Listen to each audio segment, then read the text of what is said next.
Man, everyone who knows We gave you some sends us a book. teasers. Yeah, I mean, you send The a book point to us. is, I'm going yeah, to read it all, and it's hard to really, go over it all because these aren't factual things to go over with him. It's right. more just stuff that really he wrote. So, we really want to leave the suspense to the people who really want to read the book. So, yeah, but Right. let's get. Want to get the interview out there? What do you want? You ready for the interview? We're ready. All right, we're ready for the interview. Let's get that going, and Lisa and I'll be right back. All right, we'll go live in 3, and 2, and 1. All right, well, let's welcome Mr. James McCreath to the show. Boy's coming to us from Toronto, Canada today, and man, we can't thank you enough for hanging out with us today, Mr. McCreath. How are you today, sir?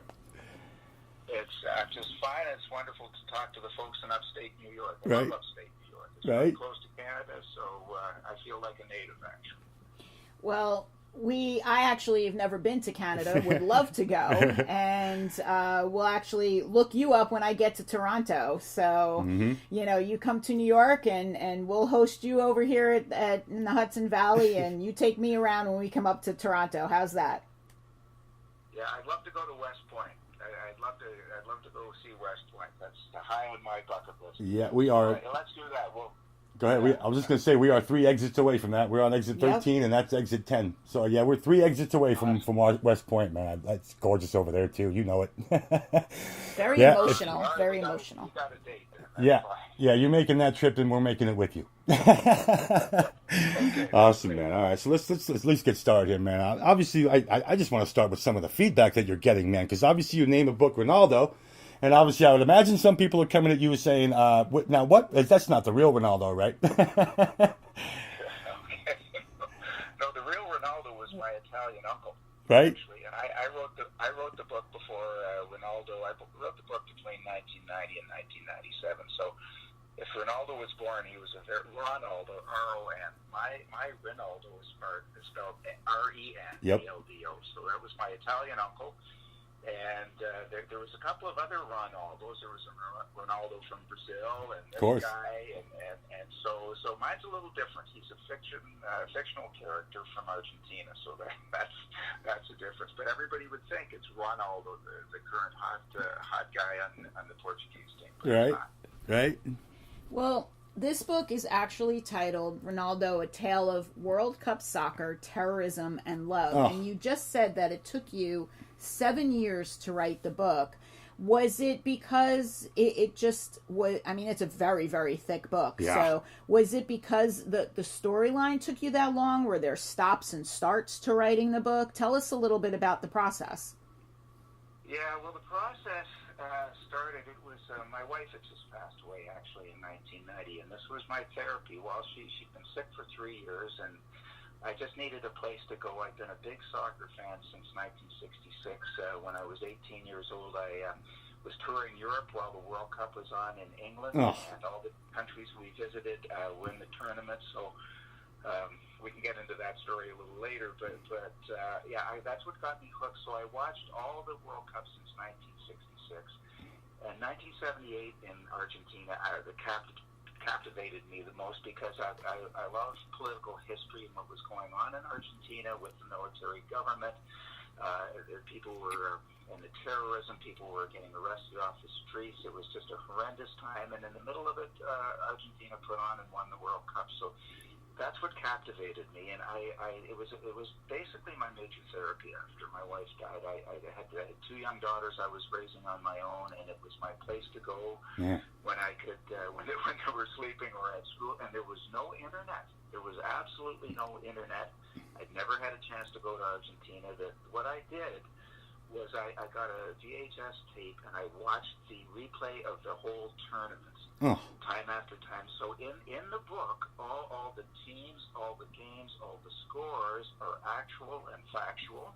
The dates that they happen, I just put my players in the actual settings. So the assassinations, the bombings, I took a little poetic license with the terrorism aspect of it, but the actual World Cup tournament is true to life. It's just my players doing it. So that's how it all came about. I had this story about a young boy His family was of Italian origin, which mine was. My Italian grandfather came to Canada in 1906 and was a ditch digger and did fairly well.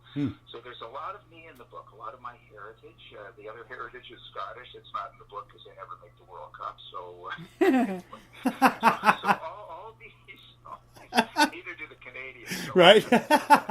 Soccer, because Canada went once, they scored no goals, lost 3 games, and FIFA said you can't come back anymore. They had to give us a 2026 tournament just to let us in. So. Right. Hey, at least you know you'll be there. Yeah, I know.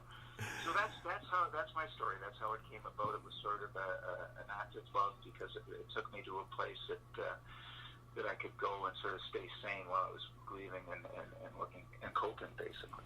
Wow. Before I ask you my next question, for those young folk out there who do not know what a VHS tape is, look it up, because that's like, I mean, I just what memories are that of all the different things I recorded, all the sporting events that we recorded on VHS that we'd pull out and watch over and over again, and it's really amazing how we don't have that anymore, you know. But go ahead. Do you remember the big video cameras, the first video cameras? Everybody takes pictures on their cell phones now. The first home VHS cameras were as big as a TV camera is now. You'd sit it on your shoulder and walk around with an extension cord. Do you remember those days? I don't know. Yep. I do. We do, yeah. I actually still have mine because I have mine plus the cassettes of all the things I recorded with my kids. And when I was a TV major in college, I loved putting it on my shoulder. I felt like one of the TV guys. I thought that was like the coolest thing. I've made it. I have the camera on my shoulder and I made it, you know? She actually used to make people like stop talking and say, all right, you can now talk in 3, 2, 1. Right, exactly. But had you done any writing prior to this? I mean, did you have any other books or any kind of other writing that you had dabbled in? No, I love to write. I wrote some stuff just for myself. I wrote a lot. I was in commercial real estate, so I wrote a lot of appraisals and briefs, but it was all just business stuff. So no, this was the first attempt, and I didn't know how to type. I used my daughter's little grade school computer and henpecked it away on floppy disks. There's another word people don't know. Yeah. Floppy disks. Right. Man, we're dating each other here. And,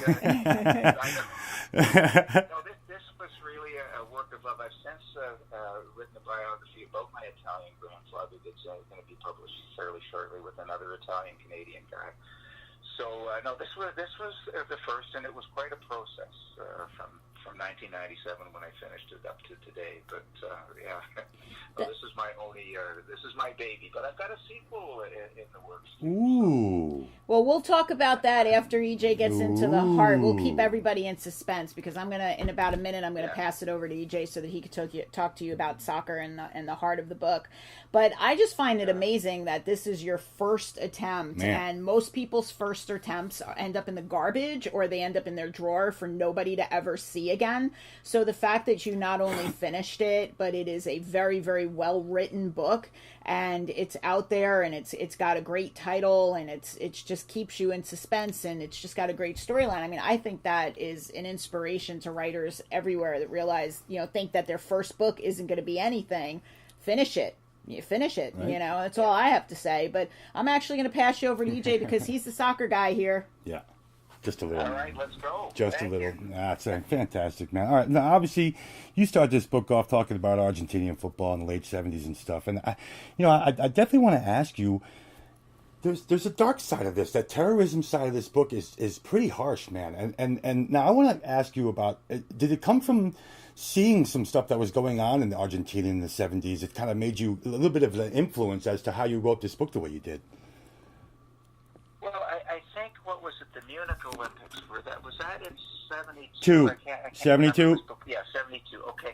So that started. I mean, that was the first major sporting event that got hit by terrorism. Yep. So you go 6 years later, and that was very much in my mind, how tragic that was. Yeah. And so that was the start. That sort of sowed the seed of how bad things were. And then the next time it really popped up was the mothers of the disappeared, were the mothers and sisters and of the people, usually professors in university, left-winger journalists, anything that military junta, that's what they called it, a junta, Junta, Yep.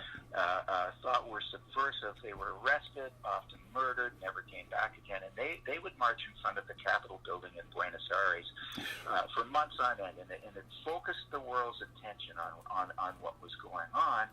In response to the government, like so often happens, there were leftist wings of groups of terrorists. The Montenegro terrorists had been around for 300 years fighting the government. So it wasn't just a spontaneous thing like ISIS is. The Montenegro terrorists have a huge history of fighting any government that takes place in Argentina. So there's this history of terrorism in Argentina that goes back for centuries. So that's what I was able to focus on. And like in true to life, when Argentina was awarded the World Cup, I guess in the 76 or something like that, the general that was in charge of it, of organizing the whole thing, was assassinated on his way to the first meeting, Carbon. So I followed all this, and so that was the basis of where the terrorism came from, because it's pretty much true to life. Yeah. Does it ever cease to amaze you, though? Hostility in sports, especially in football, in Europe, and much less South America. It still befuddles me because we still see it, much less the race issue and all that. It's discouraging, man. It's a damn game, James. Why are we fighting like this? It is discouraging, and if you move fast forward to the early 1990s, the Balkan War, Croatia and Serbia, the straw that broke the camel's back there was a soccer game in Belgrade against the Croats and the Serbs, and there was riots in the stands that got onto the field, and that was after that it was all downhill. So there is a dark side to soccer, but it is the beautiful game. I mean, I think that's what we have to stress. I mean, I was worried about what was going to happen in Russia because there was a YouTube video out there called Russia's Hooligan Army, which was all about the Russian hooligans in cities away from Moscow in particular, fighting each other, getting ready for the big brawl that was going to happen during the World Cup. And I don't know if it took place or not because President Putin made a very strict mandate to the press that he didn't want any bad news reported, or else they'd lose more than their license. They'd probably get arrested. Right. So there was nothing that we heard of that went on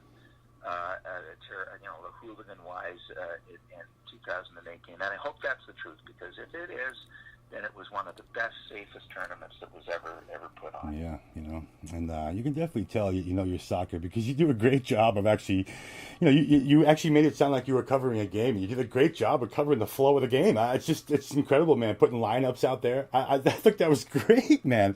And you talk. I mean, it's just amazing how you go from talking about a flow of a game, and then the next within a paragraph you're talking about. Oh God, Renaldo's brother being involved with this, and how was you talked even how back to his father being killed in 1966 in the book as well. I mean, it doesn't stop. It doesn't stop, James. I mean, it's just this poor kid has been through. I'm glad it's a fictional character, because I couldn't even imagine. That's kind of where I'm going here. Do you envision that someone actually lived the life of the character that you actually put out there? I mean, somebody had to have gone through something similar to this in their lives back then, even maybe now. I lost my mom when I was 19. My sister was 6. So, that's Renaldo loses his parent. Again, the family things, the tragedy in my life was sort of put into the book. And that's what makes Franco, Renaldo's older brother, angry. Yeah. When the dad dies, they're both 10 and 12, very young. Same age my daughters were when my wife died. Yes. Right? So I sort of fed into that storyline, and Franco got very angry and became a terrorist, where Renaldo was very introverted, took up the acoustic guitar like his dad, played, loved classical music, and became a soccer prodigy. So the two brothers took different paths after the death of their dad. Right. It's funny talking about Renaldo when he was signing with his agent. It's hysterical to be like, I love when you read, listen, man, you don't go to bars, you don't get involved with women. It's like all the same stuff that you would hear an agent say to some kid today who was 19 years old, saying, listen, I'm guiding you now. It's just cool to see the whole signing of his contract, and then he ends up going to England, and just a great story, man. I can't get over the story. It's great. Well, thank you. I hope your listeners buy into it. You can get it on Amazon.com for sure, in any device or any format. I'm on the computer year enough, I like to hold a book and Me too. caress it. They become my children. So, Me too. They'll ship it to your address in a day or two, and then you can hold it.